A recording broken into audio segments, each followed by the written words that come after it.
The woke Pope passes after meeting JD Vance, sparking demonic rumors. Yeah. Jorkin the Peanuts Vance, dude. Just the Pope Vance. Market is tanking. What the man? Chatter, that is every day. Community notes agree with you. I just learned of the passing of Pope Francis. My heart goes out to the millions of Christians all over the world who loved him. I was happy to see him yesterday, but though he was obviously very ill, but I'll always remember him for the below homily he gave in the very early days of COVID. It was really quite beautiful. May God rest his soul. The Pope died shortly after touching JD Vance's demonic hand. He might be the Antichrist. It's true. He is. He is. He is. He is the Antichrist. He is literally from the Antichrist administration. He was the envoy, a servant of the devil. He was a servant of the devil. Dude, there is nothing funnier to me than how much right-wing administrations in general, but specifically the Trump administration, plays the role of like biblical Satan so perfectly. Okay? 4 horsemen of the apocalypse type shit on a regular basis. Measles cases are popping off. There's mass disease, death and destruction everywhere. You have your second in command, the shadow president, who is literally a lizard person, can't even behave normally, Elon Musk. Not only is he a lizard person, but he's trying to put microchips in people's brains. They're doing black bagging operations for the state of Israel for the crime of saying mean things about the apartheid state, doing a genocide. Okay? Mass disease everywhere. Very clearly, these guys are trying to nuke everything. These are the end of times, and virtually all of the people that are supposed to believe in angels and Jesus Christ coming back to earth or whatever unironically love this guy. How is this possible? If you are hallucinating on a daily basis that the end times are near, well, these guys are bringing it. They're bringing it to you. And you still are just like, hell yeah, nah, you don't understand. It's actually them goddamn lipdars that are bringing the end of times, not my president. It's like, what do you want? What more can you see from this administration that will cause you to go, you know what? Maybe these guys are not the good guys here. It doesn't make any sense. Everything that these guys complained about, 1984, free speech is falling apart, they're doing. Your guys are doing it, and you don't see it. What are we doing here? It blows my mind. Dude, the guy, the servant of Satan, went and shook the hand of the holiest holy man of Catholicism and killed him. And you're still going, I don't care. There are massive tornadoes and earthquakes ripping up the land on a daily basis. The end times are near. It makes me so mad because I don't believe in any of that shit, okay? I don't believe in any of that shit, but you do. You believe it. So why don't you see the things that you believe? It's unfolding in front of your eyes. It makes me so mad. It makes me so mad. These guys are fake. They're phony rapture enjoyers. The real rapture is happening, and these don't see it. Oh, Luca Big Pants. My theory so far, evil gas, invisible laser beam. No, my favorite is that this actually separates, this actually will cause anti-Semitic infighting. Okay, are you ready for this? Here's why it's going to cause anti-Semitic infighting. For the real anti-Semitism enjoyers, the real heads know that one of the oldest anti-Semitic conspiracies is that the Pope is secretly controlled by the Jews. Okay? They think that, you know, the entire Catholic Church, the entirety of the Vatican is controlled by Jews, right? So this is going to cause a separation between the different anti-Semites, because some of them are going to say, well, the Pope is controlled by the Jews, and that's why J.D. Vance assassinated him, because, you know, I don't know, he's just, he's based. He's my based Omega Groiper-pilled secret neo-Nazi who is hiding their secret base levels or whatever.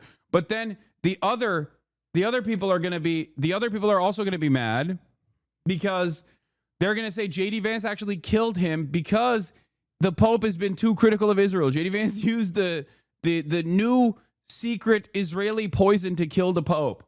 Now, of course, the reality is the Pope was 88 years old, okay? Just let's make no mistake here. This is not like he died so young type situation. Like, oh, how could this have happened? Like, he was very sick and he was very much 88 years old. I'm pretty sure that part of the reason why part of the reason why they allowed this woke ass Pope to be Pope to begin with was because he was already living on borrowed time when they were like, oh yeah, we'll just slot this guy in. Maybe we'll tweak the Catholic Church's like PR a little bit, okay? Because we've been getting kind of a bad rap with all the pedophilia and also all the Nazi stuff. You know what I mean? So then he just survived. He just stayed alive for a lot longer than the expectation was. And in the process, he actually rebuilt the covenant too. I'm going to get into this because like this has been a quiet fascination of mine. Okay? Given the Pope's background, I've talked about this before. I have quietly been fascinated with all of the inner machinations of the Catholic Church, especially when I found out that they just have pieces of bones of saints that they just ship off to every church around the planet. I think that's the most metal thing you can do. Okay. When I found that out, I was like, this is kind of cool. I'm not going to lie. Like, it's freaky, but it's also kind of sick. Anyway, but this Pope is woke. Okay. He is significantly more woke than any other Pope that has ever existed. And you know, that was unexpected. Certainly. That was definitely unexpected. Okay. He is a Pope that followed, ironically enough, the socialist tradition, which is hilarious to think because, you know, that's kind of what Christianity is supposed to fucking be about, you know? Like, think about it. What is heaven but a utopian communist, classless, moneyless, borderless, stateless society? That's what heaven is. That's the prize. Jesus himself, you know, kind of a brown socialist when you think about it.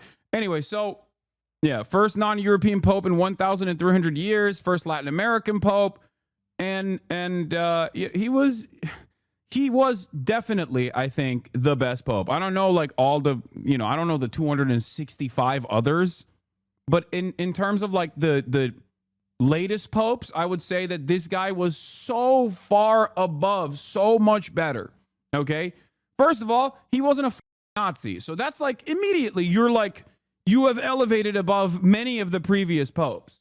Like the fact that the only like conservative perspectives that he had was that you know, no women still, and also no abortion is crazy. He was pro-trans, dude. He was goddamn pro-trans. Like, that is psychotic. You can't have a pope. You can't have the leader of Catholicism be more woke than a beloved child's book author, J.K. Rowling. Do you understand? He wasn't pro-trans. Dog, he invited trans people to the Vatican, dude. What are you talking about? That is the most pro-trans you will get as the Pope. Like, we're talking about the Pope. When we talk about the Pope being progressive, it's not going to look like the sweaty anarchists in your commune. Yes, the Pope wasn't abiding by Z-zero pronouns. I know. He was 88 years old. Please, adjust your expectations. I know. It's so funny because, like, I think this caused a major rift within the different Catholic, like the different the different Catholic churches in like America too, because the American one is like freakish. I'm putting my vote for the Swagapino Pope, by the way, just Pinoy gang. Much respect. Hopefully he'll be the one. I was looking into the background of all the other popes as well. There's a really funny list out there of all of the different like positions of all of the other like top contenders.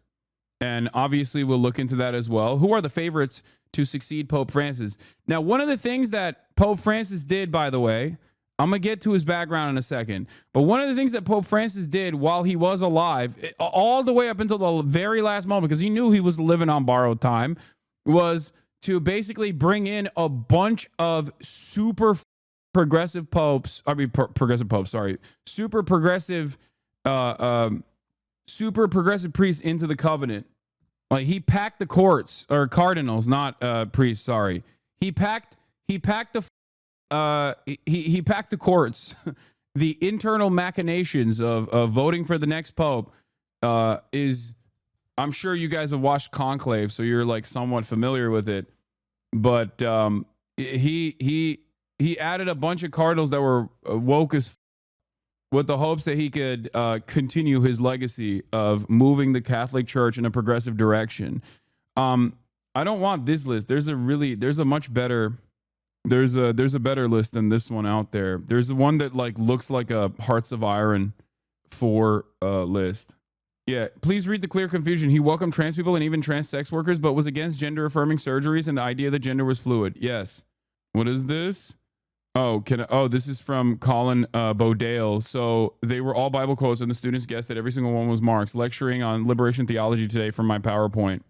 Yeah, he's a philosophy professor, Colin Bodale. I wanted to use this back in the day. I guess we could do that as well. Oh, this is the one. No, not this one. Not this. Yes, this. This is amazing. I love the way that they structured this, by the way. What website is this? Need to see a clearer pic? You can right click and open image in the new tab for a clear review. There's no website. I made the pic, but derped on the font size. I love this. I love this image. I love this graphic. Let's have a conclave. Oh, inside the conclave. All right. Lamat actually looks like Hearts of Iron 4, man. How did you even make that connection, though? What do you mean, dude? What, like, this is a pro-trans community. Like, obviously, as soon as I saw this, I was like, this literally is lined up like a paradox game, dude. Anyway, you're on Pop Crave Twitter. If there's an American Pope, I will kill myself. Dude, the American Pope is one of the worst. Okay? The American Pope sucks. He is dog shit. I cannot stress this enough. Shocking absolutely nobody. I must repeat, the American Pope is awful choice. The German one, I think, is the Pope that I saw that was talking about how Muslims are actually invading Europe. That's another demon. I think we're due for another Nazi Pope. Okay. Like, the Catholic Church could not maintain this like woke outlook for as long as it did. I'm telling you, Cardinal, not Pope yet. Yes, the German Cardinal. I'm saying, like, if the German one becomes a pope, it's gonna be devastating. About 14. Here, let's look at the process of how the new pope is decided. Okay, here, and no, I'm not gonna do the CGP Grey video because he hates when people watch his. Days after the death or resignation of a pope, a conclave is called. Okay, Jack, so who's next? Well, there's about a dozen frontrunners, but I think that the main one at the moment, Pietro Parolin. Now, he's the Vatican's Secretary of State, and so he knows all the secrets for some significant amount of time, all the skeletons, and there's a reason that he's a frontrunner because he's considered to be a steady hand. Pietro Parolin is Pope Francis's chief advisor, and he's been his emissary advocating for climate change mitigation around the world. The destruction of the environment is an offense against God, a sin that is not only personal but also structural. And there's also the Philippines Cardinal, Luis Antonio Tagle. He's also fairly moderate. Children, what do you see in your parents? A gift or an ATM card? Parents, what do you see in your children? A gift or a burden? We've got Cardinal Peter Erdo from Hungary. Now, he was a very close friend of Cardinal George Pell. He's very popular amongst all of the cardinals. And then you've got people like, will the church go and elect someone who's from the Congo? Fridolin Ambongo is somebody who... Okay, I thought that they were going to actually show the process instead of just like who the top contenders are. Yeah, here, this is the important part of it. 108 out of the 135 cardinals who are going to be eligible to vote in the next papal conclave were consecrated by Francis. Like, I'll concede that this doesn't necessarily mean Tegel is a lock to win or anything, but the chance that the next pope is going to suddenly be antithetical to Francis is very low. He was a kind and humble guy. He did know how to play palace politics. He stacked the odds. I've seen most of the frontrunners listed as conservative, though. Francis seemed to prioritize cardinals for diversity of the Master Church's global presence, which makes a lot of sense. But from what I read, it doesn't seem like he was selecting for ideological alignment. It's 110, not 108. But yeah, god damn, you guys are so locked in on Catholicism. It's crazy. And no, the black pope is not, the black cardinal is not a good contender either. I'm pretty sure he's like very conservative too. The one from Ghana, at least, I think, is a conservative one. Here, let's watch the conclave process. The customs of the Catholic Church are clear and carefully orchestrated. Dude, this is kind of sick. Like, look. I'll say it like this. In this day and age where everything is McDonald's, everything is burger, everything is gun burger, it is kind of cool to see these guys like do something so silly, okay? Do something so insane where they just like still dress like this. They go to the same institution that has been around for, thousands, 1,000 plus years. Like, it's cool. It's cool when everything's computer, but the Pope is not computer. I like that. I like that. That's like kind of cool. I think it's dope. This is why so many ex-Catholics love Warhammer 40K. Yeah. Catholicism is low-key goth and metal as while also being mean girls in red robes. Yeah. Once the period of mourning is done, the centuries-old tradition to elect a new pope known as the conclave. I love the aesthetic of the Catholic Church, but despise the molesting of kids. Yeah, no Dude, that's so funny. Yeah, that's pretty bad. I agree. And shrouded in secrecy gets underway.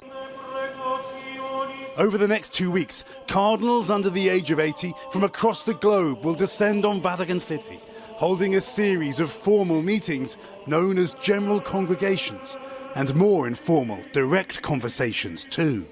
And keep in mind that cardinals are human beings, they're thank you for political the animals 5 gifted subs. as well. They will be meeting in various places. Cardinal X will say to Cardinal Y, I've been... Like, this, in my opinion, is way cooler than, the British monarchy. Like, I don't know why, but I think this is... I don't know why, but I find this to be, like, way cooler than I don't know, the shit that, like, the British monarchy does and all of the bells and whistles associated with it. Talking about this to Cardinal Zed. You would have been a hilarious Catholic. Let's go have a pizza. It all comes down to the voting. The process so fascinating, so mysterious, it's been recreated in the blockbuster hit Conclave. We're about to choose the most famous man in the world. And 1.25 billion souls watching. The word conclave comes from Latin, meaning long. You've never been in a Mormon temple? Say what you will about the church as a whole, but the rituals are pretty neat. Yeah, but the Mormons made that up too recently for me to take it seriously. That's the difference. Do you not understand? My point is, this has been around for a lot longer than the Mormon church has. Like, I'm sorry, if your rituals were rewritten in like 1987, it's gonna be very difficult for me to take it seriously. Like, Mormonism across the board like has very cool churches and yada yada. I know it's great, whatever. But like, this the same walls in the same space they're occupying for the past 2,000 years, dude. Are you kidding me? That's huge. Locked with a key. The cardinals are sealed inside the Sistine Chapel, as Michelangelo's frescoes bear witness. No phones, no electronics of any kind, not even any notes. After day one, there are 4 rounds of secret ballots every day, until one name receives a 2/3 majority. Back in 2013, Francis was elected after just 2 days. And this year, the list swirling of likely contenders who may be pontiff material spans the globe from Asia to Africa to the Holy Land to Europe and Canada. Will the next pope be someone close to Francis, set to continue his legacy, or a more conservative voice set on pulling back Francis's progressive agenda? No. Also, age is very important. The Vatican is a very strange place because someone who is 65 or 70 is considered too young. Very few cardinals want another papacy that lasts another 30 years. As the secret voting continues, the cardinals burn the ballots twice a day, and the masses outside await. And once they get the 2/3 majority vote, the one that they burn is burned with like a chemical that turns white. The smoke. Black smoke means no pope yet, and white smoke Habemus Papam announces a pope has been chosen. Okay, that was a fascinating look at what comes next. Let's talk a little bit more about the timeline. The funeral, of course, later this week. Preparations for the conclave already getting underway today, is that right? Yeah, it's already beginning, Craig. Yeah, look, even the adopted name of Francis comes from, I think, like the humble aesthetics of the Pope. Like he said he wanted not like a crazy funeral, but a normal one, which probably is not going to happen, obviously, because he's the Pope. Chad is Catholic on this day. We are all Catholic today. We are all in support of our Catholic brothers and sisters on this beautiful day. Yeah, amen. Our Father who art in heaven, hallowed by thy name, thy kingdom come, thy will be done on earth as it is in heaven. Give us this day our daily bread, and forgive us our trespasses, as we forgive those who trespass against us. And lead us not into temptation, but deliver us from evil. Amen. Amen.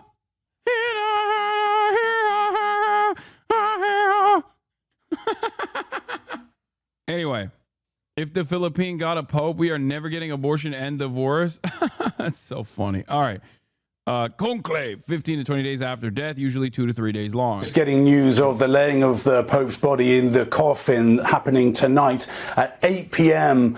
Local time in Rome. As you've mentioned, Craig, there are now 9 days of mourning. While, of course, cardinals from around the world will be getting on planes as we speak, heading for the funeral and the conclave. Lots of decisions need to be made. These events will all be watched by billions around the world, not only Catholics, Craig, an important moment for the church. Craig. Indeed. Our chief international correspondent, Keir Simmons, for us. Keir, thank you. Hey, thanks for watching. And don't forget.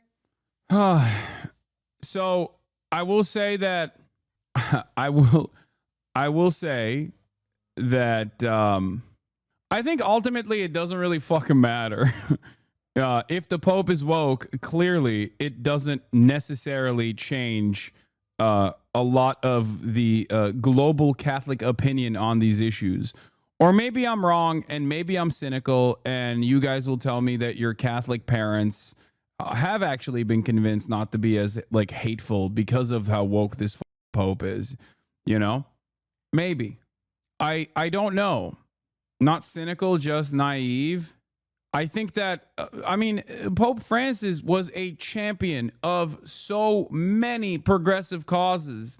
And it's not like the Catholic world magically overnight turned into a ecumenical Marxist position. You know, they didn't turn around and behave like liberation theologists. Maybe it's because my perspective is a little bit busted by looking at the most reactionary people on the planet, which is Americans.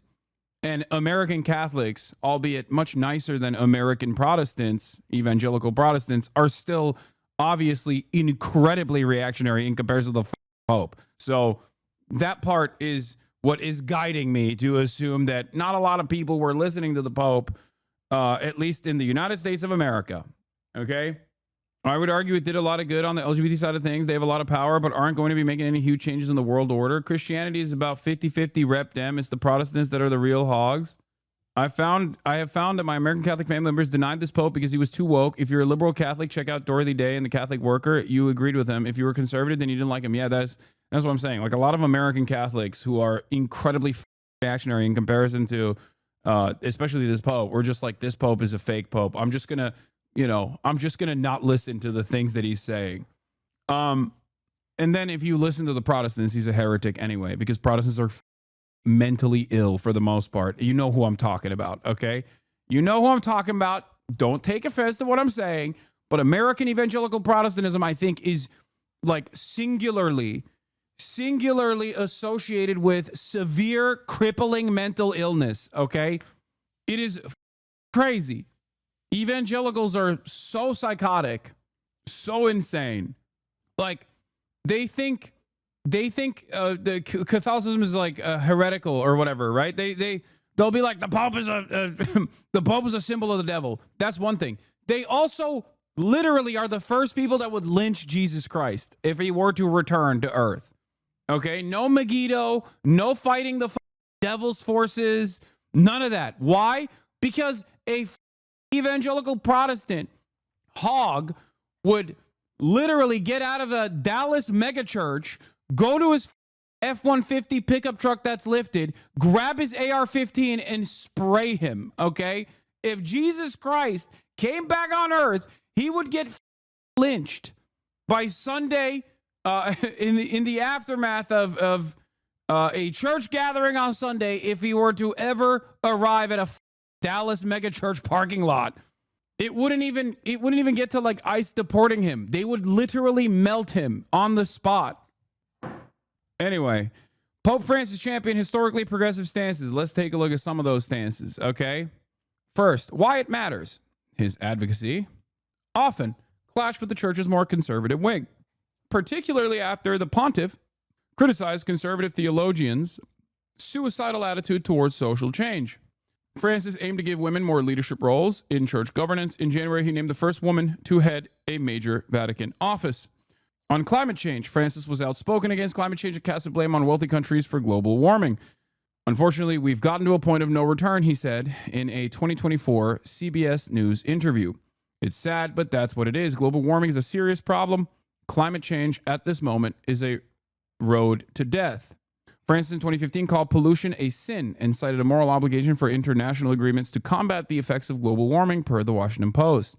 On LGBTQ plus people, Francis expanded the church's acceptance of same-sex couples and transgender people. In 2023, Francis granted priests the ability to bless same-sex couples under certain circumstances. This rule change didn't alter the church's doctrine concerning same-sex marriage, holding that the blessings cannot be given at the same time as a civil union and can't resemble weddings in any way.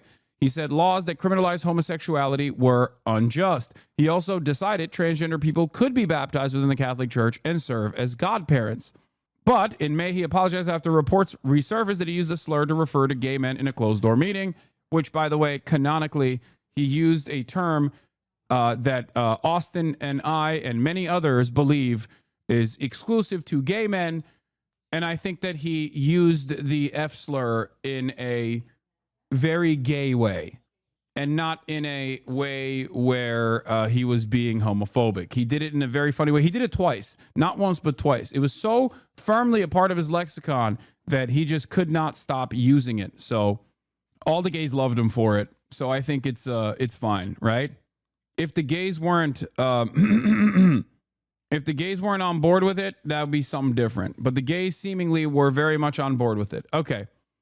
Immigration and world issues. Francis criticized the Trump administration in January and February for its plans to carry out mass deportation of migrants. He condemned deporting people who, in many cases, have left their own land for reasons of extreme poverty, insecurity, exploitation, persecution, or serious deterioration of the environment. He called for an investigation into whether Israel's military actions in Gaza legally constituted genocide.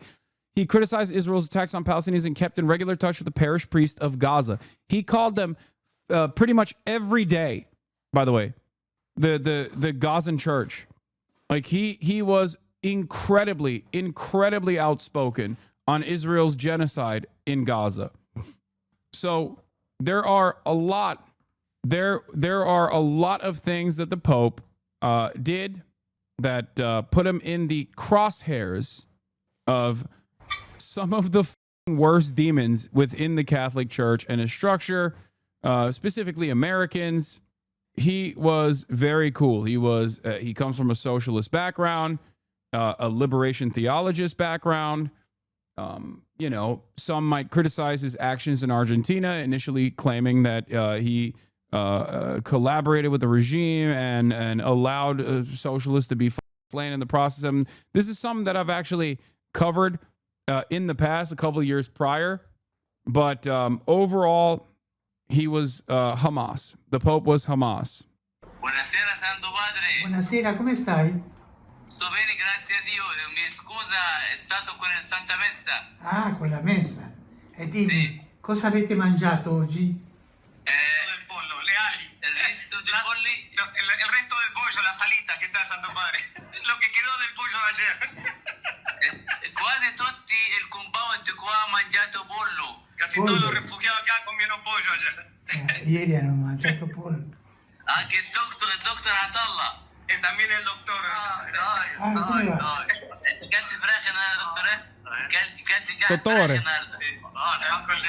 Salam alaikum. Anyway, it's sad. It's sad that it's sad. He was chill. He was better than he was much better than what the expectation is from a pope in general. Does anybody actually care what the Pope says? Does it matter having a woke Pope versus a conservative Pope at all? I think that a conservative Pope has the capacity to ruin people's lives way harder, whereas a woke Pope at the very least can like move the Catholic Church in a more positive direction, even if people don't want to listen to him. That's the way I see it. It's like much easier to push things in the rightward direction than it is in a leftward direction. That's the way I see it. Bro, Pope speaks to 1.2 billion people. Of course it has weight. If a Twitch streamer has weight, then the Pope has too. First of all, I don't think a Twitch streamer has that much weight. Okay, that's my, you know, I don't believe that the Twitch streamer has that kind of weight, that kind of motion.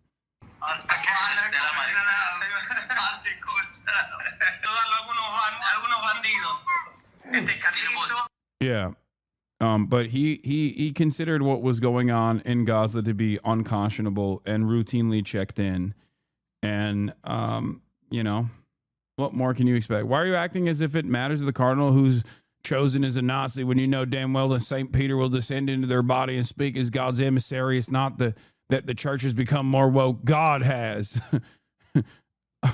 I like the hog Catholic saying that God is bad now. God is too woke. Yeah, I mean, this is a very famous pic. Here's Pope Francis cheerfully receiving a replica gift of hammer and sickle crucifix made by Luis Espinal, a human rights activist who was killed by a paramilitary death squad in 1980. A remembrance that we once had a pope who saw Jesus the carpenter, Christ the worker. Yep. Like he was very much in the Jesus Christ was a socialist and that heaven is a communist utopia camp, which is true. It literally is true. Under normal circumstances, Catholicism is supposed to be a firm part of the dialectics that constantly works to undermine capitalist dogma. And look how much motion the Pope had in that regard. Not a lot is what I'm saying.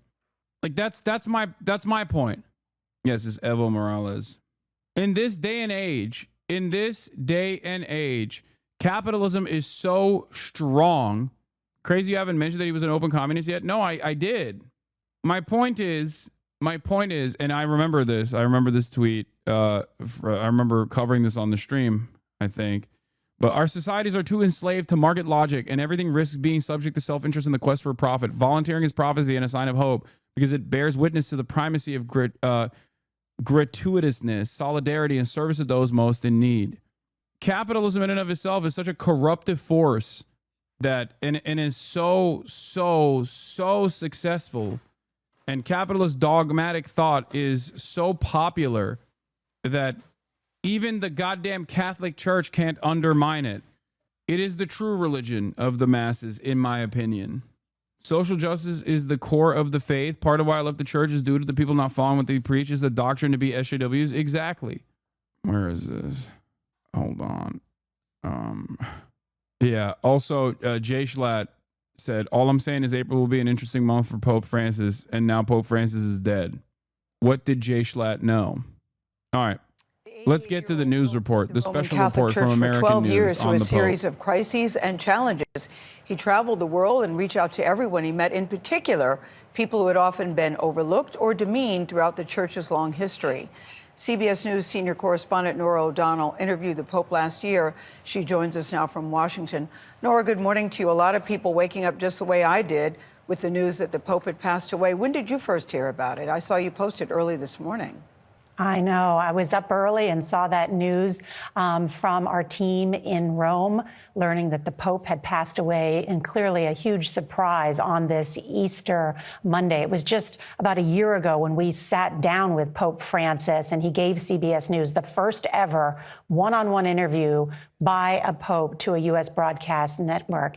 And that conversation was about an hour long. We found him to be warm, smart, giving with his time. And it was an extraordinary moment for him. And it was one more way that he stood out from his predecessors during a papacy that was known for great change and great compassion.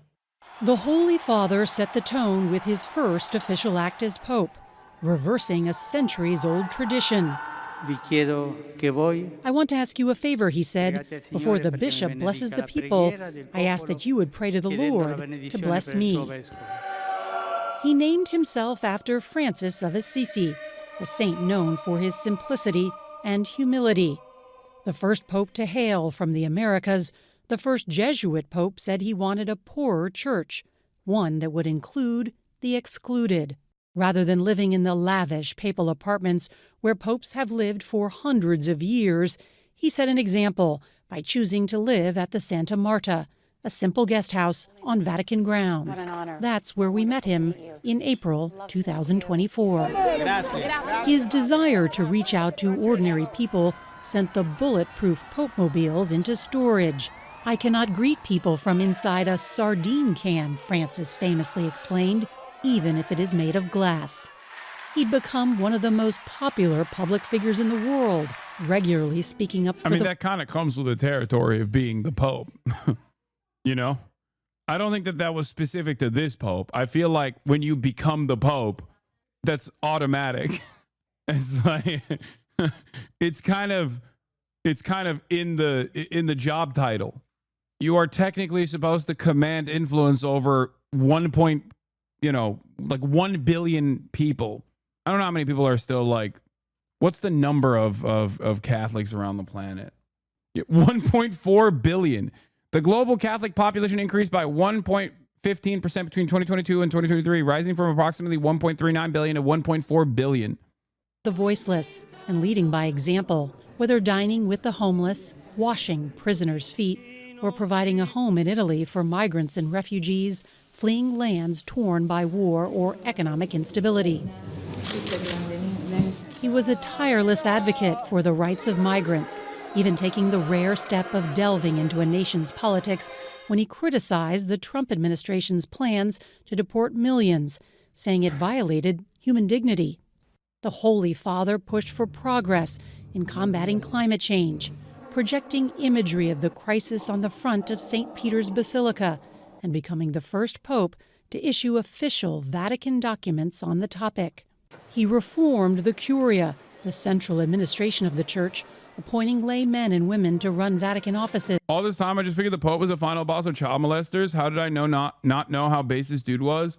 You're not wrong to think that. This guy is different. Like, the previous popes literally were. So I'm gonna be honest, like, you're not wrong to think that at all. You're historically on the money. Oddly, no mention of Palestine. Yeah, it's interesting that the Pope basically used his last year on this planet consistently advocating for the emancipation of Palestinians and routinely yelling at the Trump administration and yelling at like the rest of the world on the inevitability of climate collapse and also migration and how horrible we were behaving to people from the global south. And oddly enough, they just kind of mention it from the perspective of like, he hated Trump. He said, orange man bad. Positions historically reserved for cardinals and bishops. During the coronavirus lockdown, he continued to give his public prayers, the People's Pope in St. Peter's Square with no people. Francis made a daring first ever papal trip to Iraq, despite immense security risks. In the last years of his life, he also, dude, what the dude, this is sick. Look at this. That is metal as hell, dude. Okay, listen. He also was like his last picks in Cardinals was crazy. He brought in an Iranian Cardinal, and I think like one from Afghanistan, maybe. Was it Afghanistan? I think he brought a guy from Iran, one from Ukraine. Like he did some cool shit. Palestinian one too, yeah. Nearly every appearance included prayers for peace in both Gaza and Ukraine. Can you help negotiate peace? Rezo mucho por la paz. What I can do is pray. I pray a lot for peace, and also to suggest, please stop, negotiate. A bad deal is always better than an ugly defeat, is it not? Over time, his papacy. Oh, the reason why they also, I think he was like pro-peace in Ukraine as well, and I think that's part of the reason why people are saying he had bad takes on Ukraine or whatever. Began to be defined by a topic he did not choose, the wave of clerical sex abuse scandals that stretched to the very highest levels of the church. He was accused at first of being tone deaf in his slow response to the crisis. But then in 2019, the Pope made sweeping changes to allow for greater accountability and transparency. Francis abolished the top level. Didn't he do Cuba with O'Bungler? Yeah, he went to Cuba. He went to Mexico and he went to Cuba, but he never actually returned, from what I understand, to like Argentina. Level confidentiality of pontifical secret. You have said zero tolerance. No hay que tolerar. It cannot be tolerated. When there is a case of a religious man or woman who abused. Yeah, chatter saying why they didn't know this guy was based is exactly because he was based. Many didn't like his takes. It's funny because I've talked about this. I've talked about the woke pope a little bit in the past, every now and then. But yes, the reason why there isn't like broad media coverage on how woke this pope was until he died is because he was woke. Abuses, the full force of the law falls upon them. Nobody likes to hear. Nobody likes to be constantly reminded of their own inherent hypocrisy. Okay. In this, there has been a great deal of progress. A few weeks after we interviewed Francis, it was reported that he used a homophobic slur in 2 private meetings.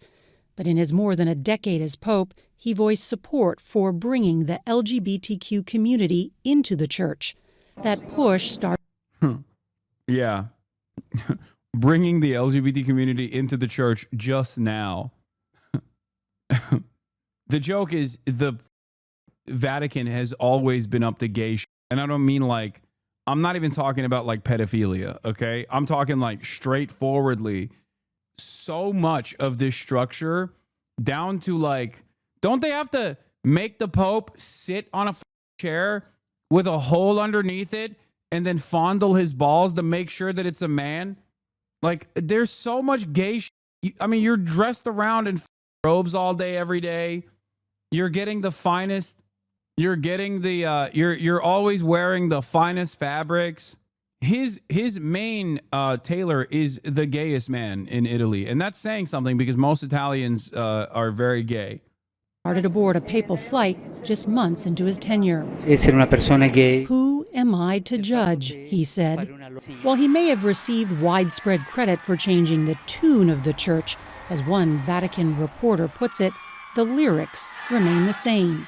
Despite drawing fire from church conservatives for being too liberal, He reaffirmed church doctrine opposing gay marriage, but allowed those in a same-sex union to be blessed.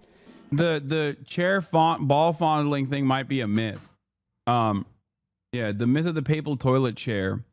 Legend holds that the newly elected popes in the Middle Ages had to present their genitals for inspection to confirm that they were male. However fictitious of a figure Pope Joan may have been, just the mere possibility of her existence was supposed to be enough to frighten the church. Blame for this, the ritual can be laid at the skirts of Pope Joan, who may or may not have existed in the Middle Ages. As the story goes, Pope Joan was a convincing crossdresser and a great academic who managed to rise all the way to the pontificate. She served as a pope for 2 years and invited no suspicions of her true identity until, during a procession from St. Peter's to St. John Lateran, she went into early labor and gave birth. Religious scholar Thomas F.X's noble study of Pope Joan notes that historians can't seem to agree on anything about her, including the date and place of her birth or the timeline of her tenure as pope. Some claim she lived in the 11th century, while others place her as far back as the 9th. However fictitious of a figure Pope Joan may have been, just the mere possibility of her existence was supposed to be enough to frighten the church into cutting a hole in a chair and subjecting all future popes to an embarrassing ordeal. Allegedly, the elected was made to strip from the waist down in front of an audience and then lower himself onto the chair so a medical practitioner could examine his genitals. Historian Ferdinand Leroy adds to the story, writing that after the examination, the physician would announce to the crowd, "Duos habetet bene pendentes." He has 2 testicles and they dangle nicely. This may have been enough to perhaps make the new pope wish that he just stayed a bishop or a cardinal instead. Noble writes that the myth of the papal toilet chair is just that, a myth. He argues that it's the invention of imaginative historians adding some fun to stodgy Vatican history. In my headcanon, it's real. It's another one about a 2 meatball and they dangle quite nice. Look at my pope. Mamma mia. The Catholic rules for pretty much everything from birth control to ordaining women were unchanged. Hailing from South America, Pope Francis's simple style was a product of his humble beginnings. Jorge Mario Bergoglio was born in 1936 in Buenos Aires to an immigrant Italian railway worker and a housewife. Search for on the top 3 candidates for the new pope, Pier Battista Pizzaballa. Hey, from Ukraine, 20 miles from the front line. Yeah, no, I know. I remember when he was appointed. I thought it was crazy, the name. As a young man, he lost part of a lung to an infection. Mamma mia! It's a Mr. Pissaballs. Yeah, that's right. Worked at menial jobs and studied chemistry. Ordained at the late age of 32, he made visiting slums and caring for the poor of Buenos Aires a fixture of his ministry. Francis claimed he only brought a small bag to the conclave that elected him because he expected to be going back home to Argentina. Instead, he became one of the oldest popes in history, having traveled to more than 60 countries and keeping a busy schedule until the final days of his life. But he wasn't immune to health issues, using a wheelchair since 2022 and spending weeks in the hospital in 2023. The toll of the papacy raising persistent questions of retirement after his predecessor, Pope Benedict XVI, resigned, the first pope to do so in almost 600 years. So you have no plans to resign or retire? I know you don't like this question.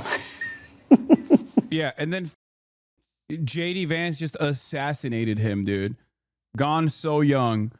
Rest in peace. R.I.P. Taken from us far too soon, far before his time. J.D. Vance, the agent of Satan, the Catholic convert, the adult Catholic convert, J.D. Vance. That also makes it funnier, by the way. J.D. Vance literally is an adult Catholic convert, chat. No diga así. Not at all. Ask all you want. It has never occurred to me. When you look at the world, what gives you hope? Todo. Everything. Uno ve tragedia. You see tragedies, Pero ve but you also see so many beautiful tantas things. cosas lindas. Uno ve madres heroicas. You see heroic mothers, Hombres heroicos. heroic men, men who Hombres have que hopes and tienen ilusión, dreams, mujeres que miran women who adelante. look to the future. Eso a mí me da That mucha gives me a lot esperanza. of hope. La gente quiere vivir. People want to live. La gente People va forge adelante. ahead, and people La are gente fundamentally es good. fundamentalmente buena. Fundamentally good. I believe that too. Nora, I loved his expression when you asked him about retirement. I thought that was priceless. As you said in your piece, he was a pope who made big changes to the papacy. So do you think that made him controversial? Because a lot of people thought that he was more inclusive than many of his predecessors. That is true, Gail. I mean, Pope Francis was a lightning rod on a number of these issues, but he was also trying to make the Catholic Church more inclusive. You know, there are about 1.4 billion people around the world that say they are Catholic. About 20% of Americans associate with the Catholic faith. But yes, on many of these issues, it caused controversy. But I think at the end of the day, as scholars and those who have studied this church will say, you know, he changed the tune of the Catholic Church, but not the lyrics. But there's still much to say about his legacy, because many of the cardinals that will gather soon in this conclave were appointed by Pope Francis, and they are to, in his model and in his image in some ways, embrace many of the same things. So they are to carry on his legacy, and we'll see how much of the church continues to open its heart, as Pope Francis told me. You know, Nora, I can't get over some of the decisions he made as Pope, in particular his decision to not live in the apostolic palace, that 12-room apartment, and instead take the 2-room guest house in the hostel, eat his meals with others. It's a lifestyle choice that goes all the way back to his time in Buenos Aires, where he when he was Archbishop, would cook at home, simple life. He drove a Ford Focus, compact car around, none of these big, you know, every aspect of his life, from what he wore to what he ate to where he lived, was humble. Could you talk about that for a bit?